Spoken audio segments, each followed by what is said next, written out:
तो आज हमारे पास विश्लेषण के लिए एक बड़ी दिलचस्प बल्कि थोड़ी रूह कंपाने वाली कहानी है। ए हेलिश सबवे स्टेशन। ये डेविड नाम के एक आदमी के बारे में है जो रात में काम पर जाने के लिए सबवे स्टेशन पर इंतजार कर रहा है।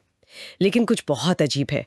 मतलब स्टेशन बिल्कुल खाली है, कोई शोर नहीं, बस एक अजीब सा भयानक सन्नाटा। हाँ, और ये सिर्फ खाली पर नहीं है ना? जिस तरह से कहानी इस सन्नाटे और अकेलेपन को बिल्ड करती है, वो शुरू से ही एक मनोवैज्ञानिक तनाव सा बना देता है।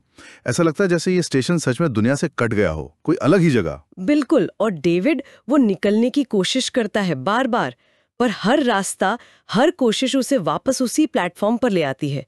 और ऐसा 1-2 दिन नहीं, 1 साल से ज्यादा चलता है। तो यहाँ हो क्या रहा है? ये कैसा जाल है? कोई फिजिकल ट्रैप है या कुछ और? यही तो कहानी मतलब दिलचस्प हो जाती है। ये सिर्फ कोई दरवाजा बंद होने जैसी कैद नहीं लगती है। उसका बार बार उसी जगह लौटना, और खासकर जब वो हताशा में अपनी जान लेने की कोशिश करता है। हाँ, तब भी वो वहीं जाग जाता है। ये कभी न खत्म होने वाले लूप जैसा है। मौत भी उसे वहां से निकाल नहीं पा रही है। ये दिखाता है कि स्थिति कितनी निराशाजनक है, जैसे वो अपने ही किसी कर्म के जाल में फंस गया हो। और ये तकलीफ सिर्फ अकेलेपन या कैदगी नहीं है, बात और बिगड़ जाती है। हर बार जब वो जागता है, उसे अपने मरे हुए प्रियजन दिखते हैं। माँ बाप, भाई, उसकी पत्नी जो गुजर चुकी है, वो सब उसे बुला रहे होते हैं। सोचकर ही डर लगता है। बिल्कुल, ये उसके इमोशनल बोझ को और ज्यादा गहरा कर देता है। लेकिन फिर कहानी एक और भयानक मोड़ लेती है। अचानक से वहां भयानक राक्षस आने लगते हैं और वो उसे मारते हैं बेरहमी से, बार बार अलग अलग तरीकों से। ओह, और हर मौत के बाद वो फिर से उसी स्टेशन पर जिंदा हो जाता है। बाप रे। तो ये जो दोहराव है, पहले अपने प्रियजनों के भूत, फिर ये राक्षसों का भयानक हमला, ये सिर्फ शारीरिक नहीं है, ये तो बहुत गहरी मानसिक और रूहानी यातना है। शायद ये उसके अंदर के अपराध बोध और डर का ही बाहरी भयानक रूप हो। और ये भयानक सिलसिला सालों तक चलता है, मतलब सालों तक। डेविड बूढ़ा हो जाता है, कमजोर, ठीक से चल भी नहीं पाता। फिर एक रात अचानक वो स्टेशन से बाहर निकल पाता है, और बाहर उसे एक बूढ़ी औरत मिलती है। और यहीं कहानी का सारा राज खुलता है। हाँ, ये कहानी का सबसे बड़ा टर्निंग पॉइंट है। पता चलता है कि वो औरत उस बच्चे की माँ है जिसे डेविड ने कई साल पहले मार दिया था। ओह। हाँ, एक गवाह था वो बच्चा। डेविड ने अपने काम से जुड़े किसी स्कैंडल को छुपाने के लिए उसे रास्ते से हटा दिया था। और उस माँ ने बताया कि उसने जादू टोने से डेविड को श्राप दिया था ताकि वो बार बार मौत का दर्द सहे, ठीक वैसे ही जैसे उसने उसके बच्चे की जान ली थी।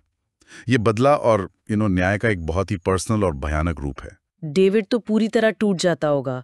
वो घुटनों पर गिरकर माफी मांगता है, अपने किए पर पछताता है। हाँ। लेकिन वो माँ कहती है, मैं तुम्हें कभी माफ नहीं कर सकती। हाँ। हालांकि वो उसे उस अंतहीन पीड़ा के चक्र से आजाद कर देती है। ये कितना जटिल है। सजा खत्म हो गई पर माफी नहीं मिली। ये शायद कहानी का सबसे पावरफुल हिस्सा है। माफी नहीं, पर आजादी। इसका मतलब ये हुआ कि चलो, बाहरी सजा से तो मुक्ति मिल गई, पर शायद अंदर की शांति वो नहीं मिली।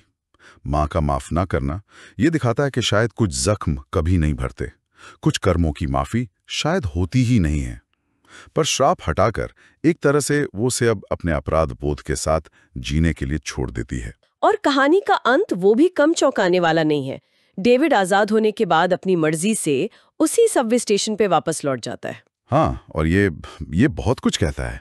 शायद वो अपनी असली आखिरी मौत का सामना करने के लिए वहां लौटा है, या शायद उस जगह पर लौटना जहां उसने इतनी तकलीफ सही, वो उसके प्रायश्चित का, अपने किए को पूरी तरह स्वीकार करने का एक तरीका है।